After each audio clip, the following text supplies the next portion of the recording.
All right, when they talk about housing's comeback, a lot of people say it's not only coming back, it's getting frothy, it's getting heated, and they point to developments like this as something we should worry about. J.P. Morgan looking to bring back a really big jumbo loan for $3 million. In other words, you can get a mortgage for $3 million. And by the way, the requirements won't be as stringent as they used to be for these big mortgages. You get away putting as little as 15% down. Your credit, doesn't have to be 800. It could be as low as 680. And a lot of people interpret that as a sign that maybe we're getting a little too cocky about this, and maybe these guys are getting a little too greedy about this.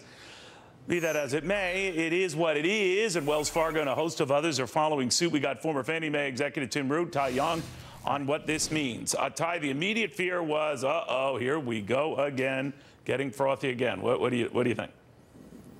Well, there's no question about it, Neil. The demand for jumbo mortgages is up dramatically, and that's in direct result of the stock market being up near all-time highs, or near the highs. So there's more. I think it's up 50% since last year, loan originations for jumbos. And what J.P. Morgan's done is lowered, as you pointed out, lowered the credit score requirement, lowered the down payment requirement. So when you do that, you add risk. When there's risk, there's typically more defaults. All right, now, Tim, the argument for this is that this is a slice, albeit a very pricey, lucrative slice of the mortgage market, and these people have generally better credit records and are better on when it comes to defaults and that sort of thing than are others, and that they are worth going out on a limb for. Do you agree with that? I do. Thanks, Neil. So, I mean, these are great times when we're worried about, millionaires getting too much credit as opposed to the low end not being served. J.P. Morgan, Wells Fargo, they know what they're doing. This is good business. The default rates are about a third of what conventional conforming loans are.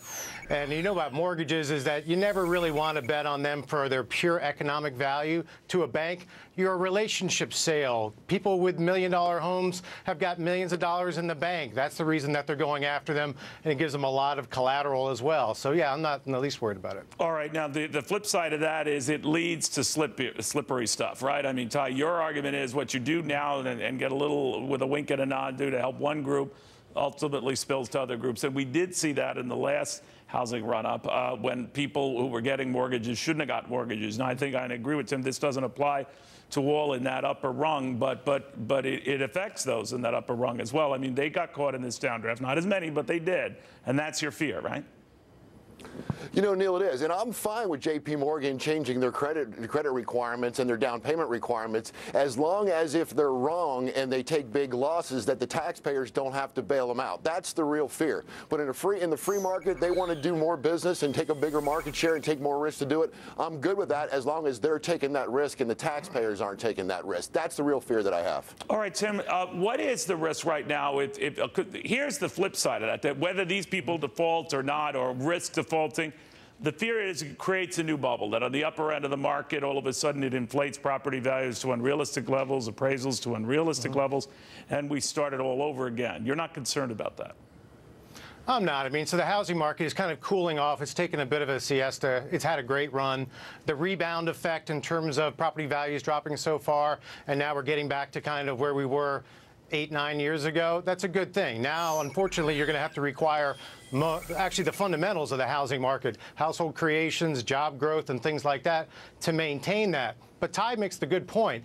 The issue really isn't on the high end in terms of these millionaires, because they're not risking any taxpayer bailout, but the programs that exist to help folks on the bottom end, the ones that most need the help, the FHA program, some of the Fannie Mae and Freddie Mac programs, lenders are so staying away from those things because they've learned that they're not actually selling the credit risk to the federal government. They're actually renting it. And when a default happens, the government comes down on them like a house of cards. All right, guys, I want to thank you both very, very much.